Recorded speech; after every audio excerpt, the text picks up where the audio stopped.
कि नीतीश बाबू ने बिहार को जिस कगार पे खड़ा कर दिया है, वहाँ सिर्फ अगर बढ़ा है तो अपराध बढ़ा है, आतंक बढ़ा है, भ्रष्टाचार बढ़ा है और लूट बढ़ा है, हत्या बढ़ी है। ये कहने में कहीं कोई अतिशयोक्ति नहीं।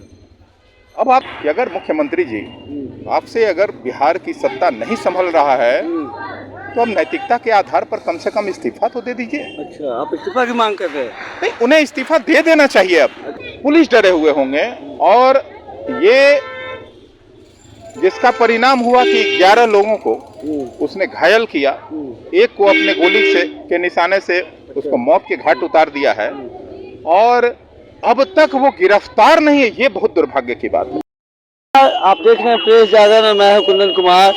बिहार में इन दिनों सरकार के लिए कुछ ठीक नहीं चल रहा है और यूँ कहे कि जब से महागठबंधन की सरकार आई है, भाजपा उन पर हमलावर तो हो ही रही थी, लेकिन उन्हीं के सहयोगी दल यानी मांझी जी और राष्ट्रीय जनता दल के कृषि मंत्री जो है सुधाकर सिंह ने सरकार को आईना दिखाया है यह कहके कि वो चोरों के सरदार है। वहीं मांझी जी का जो बयान आया है, उनका कहना है कि मनरेगा में 80% जो है लूट खसोट होती है और सिर्फ 20% ही काम होता है। वहीं इसी बीच आपराधिक मामले की जो घटना बेगूसराय से आई है, इसके बारे में जानने के लिए हमारे साथ मौजूद हैं लोजपा के मुख्य प्रवक्ता राजेश भट्ट जी। आइए हम उनसे जानते हैं कि सरकार में क्या चल रहा है। सर, आपका स्वागत है हमारे चैनल पे। धन्यवाद। ये पहला तो सवाल ये रहेगा कि जो बेगूसराय का जो मामला है, जो आपराधिक घटनाएं यानी जो मनोबल जिस तरीके से बढ़ रहा है, जैसा कि भाजपा सरकार कह रही है जंगल राज आ गया, तो आपका क्या कहना है? लोजपा के द्वारा भी ऐसी बातें आ रही है कि भाजपा में जंगल राज आ गया। देखिए, पूरे प्रदेश में भय और आतंक का माहौल व्याप्त है। तमाम बिहारवासी ऐसे आपराधिक वारदातों को लेकर सहमे हुए हैं, डरे हुए हैं। ये कहने में कोई अतिशयोक्ति नहीं है कि नीतीश बाबू ने बिहार को जिस कगार पे खड़ा कर दिया है, वहाँ सिर्फ अगर बढ़ा है तो अपराध बढ़ा है, आतंक बढ़ा है, भ्रष्टाचार बढ़ा है और लूट बढ़ा है, हत्या बढ़ी है। ये कहने में कहीं कोई अतिशयोक्ति नहीं। अब आप समझिए कि कल बेगूसराय में जो घटना घटी, एक अपराधी, उस अपराधी का स्तर क्या रहा होगा मैं नहीं जानता, लेकिन कितना मनोबल बढ़ा हुआ है इस बात से आंका जा सकता है कि वह 30 किलोमीटर तक बाइक से फायरिंग करते हुए राइडिंग करता है। और नीतीश बाबू की कानून व्यवस्था वाली सरकार जो है वो पूरी तरह सोई रहती है। क्या 30 किलोमीटर के दायरे में कोई पेट्रोलिंग गाड़ी नहीं थी? तो आप समझ सकते हैं कि पुलिस डरे हुए हैं। तो आप ये कहना चाह रहे हैं? कोई अतिशयोक्ति अब नहीं है कि पुलिस डरे हुए हैं। शायद उस अपराधी के मनोबल और उस तरह के ये को लेकर पुलिस डरे हुए होंगे और ये जिसका परिणाम हुआ कि 11 लोगों को उसने घायल किया, एक को अपने गोली से के निशाने से उसको मौत के घाट उतार दिया है और अब तक वो गिरफ्तार नहीं है। ये बहुत दुर्भाग्य की बात है। मैं तो लोक जनशक्ति पार्टी रामविलास की ओर से अब मुख्यमंत्री से ये कहना कहीं कोई गुरेज नहीं होगा कि अगर मुख्यमंत्री जी आपसे अगर बिहार की सत्ता नहीं संभल रहा है तो अब नैतिकता के आधार पर कम से कम इस्तीफा तो दे दीजिए। अच्छा, आप इस्तीफा की मांग कर रहे हैं? नहीं, उन्हें इस्तीफा दे देना चाहिए अब। अच्छा। चूंकि प्रदेश के वो गृह मंत्री भी हैं और गृह मंत्री के अंतर्गत ही उनके दायरे में ही ये विभाग है जिसके तहत कानून व्यवस्था, पुलिस प्रशासन सब जो है रहती है और पुलिस अब तक मूक दर्शक बनी हुई है।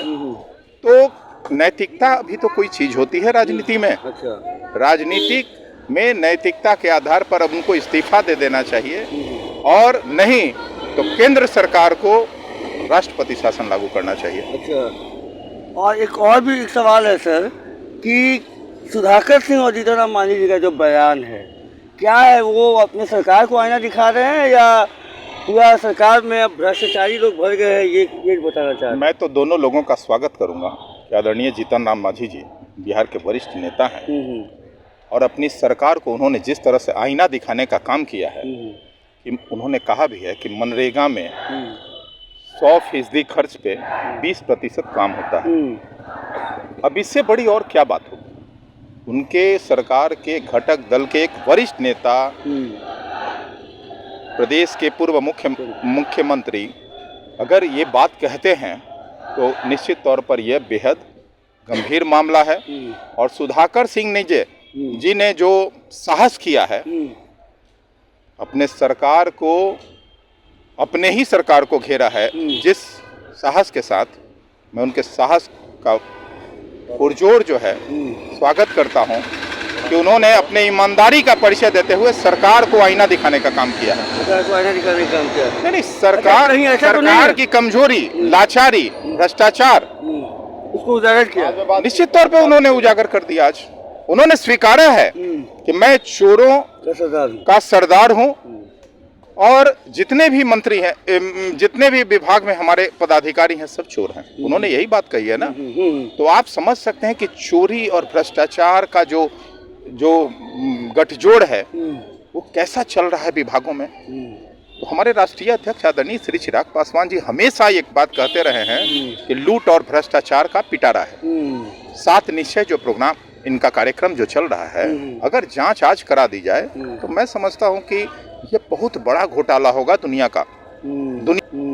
का सबसे बड़ा घोटाला होगा अगर जांच करा दिया जाए तो। बिल्कुल, इनके 7 निश्चय कार्यक्रम की सिर्फ जांच करा दी जाए, तमाम विभागों की बात छोड़िए, तो मैं समझता हूं कि दुनिया का सबसे बड़ा घोटाला उजागर हो जाएगा। दुर्भाग्य यह है कि मुख्यमंत्री जी लिपापोती करते रहते हैं अपने विभाग के अधिकारियों, क्योंकि उन्हें भी अपने फंसने का डर होता है। तो दुर्भाग्य है, ऐसे लूट और भ्रष्टाचारी सरकार को अब सरकार में बने रहने का कोई हक नहीं है। नैतिकता के आधार पर नीतीश कुमार जी से लोजपा रामविलास की ओर से मैं गुजारिश करता हूं, मांग करता हूं कि अब उन्हें नैतिकता के आधार पर इस्तीफा दे देना चाहिए। आप सुन रहे थे राजेश भट्ट जी को, ये मुख्य प्रवक्ता है लोजपा रामविलास पासवान के, और इनका सीधा कहना है कि नैतिकता के आधार पर नीतीश कुमार को अब जो है इस्तीफा दे देना चाहिए। जिस तरीके से उन्हीं के महागठबंधन दल के नेता उन पर आरोप लगा रहे हैं और जिस तरीके से अपराध का मनोबल बढ़ रहा है, उसके हिसाब से बहरहाल बने रहिएगा प्रदेश जागरण के साथ। तब तक के लिए धन्यवाद।